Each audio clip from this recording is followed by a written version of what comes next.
Pinanintigan nga ng mga netizen ang nasabing post na ito ni Ellen Adarna. Sa kabila ng naging hiwalayan nila ni Derek Ramsey, ay mukhang maganda ang relasyon ni Ellen Adarna sa anak ni Derek Ramsey na si Austin, kung saan ipinagmalaki at ipinost pa ni Ellen Adarna ang nasabing photo bonding nila ng anak ni Derek na si Austin.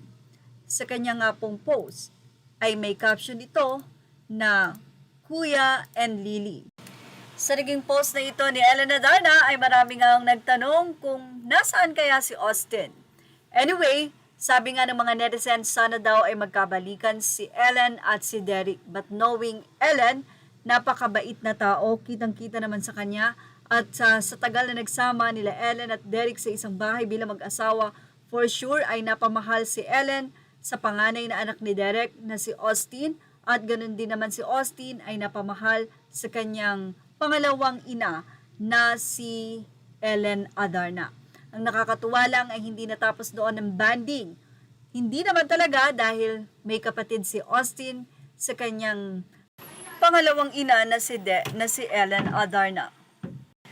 Napansin din nila ang pagiging genuine ng smile at masaya nga daw itong si Austin kasama ang kanyang pangalawang ina na si Ellen Adarna at pati ang kanyang mga kapatid. Ang tanong lang ng mga netizen o kung kailan ba ang kuha na ito, latest ba ito, wala namang ibang kinuwento si Ellen maliban sinabi niya na si Austin kasama ang kanyang mga kapatid, Kuya Austin and Lily. Anyway, kung matatandaan ay umalis na nga ng bahay si Ellen Adarna kila Derek Ramsey at mukhang malapit or nandun lang naman si Ellen, lumipat lang siya and for sure baka naman gumala daw si Austin kay Ellen Adarna para galain na rin ang kanyang mga kapatid. And tinuring talagang kapatid ni Austin itong si Elias at ang kanyang kapatid na si Lily. Nakakatuwa ang naging relasyon ng magkakapatid at ngayon ay nandoon si Ellen Adarna bilang maging ina sa kanila.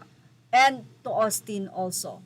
Wow, ang maganda doon, may kapatid naman talaga si Austin, si Lily. Kaya ang bonding with Ellen Adarna ay hindi talaga mawawala. And of course, kitang-kita naman kay Ellen na napakabait nitong tao. Anyway, ano ang masasabi niyo about dito? Ilagay na ang inyong opinion sa ating comment section. Images are all credit to the rightful owners. Thank you for watching. Showbiz Now.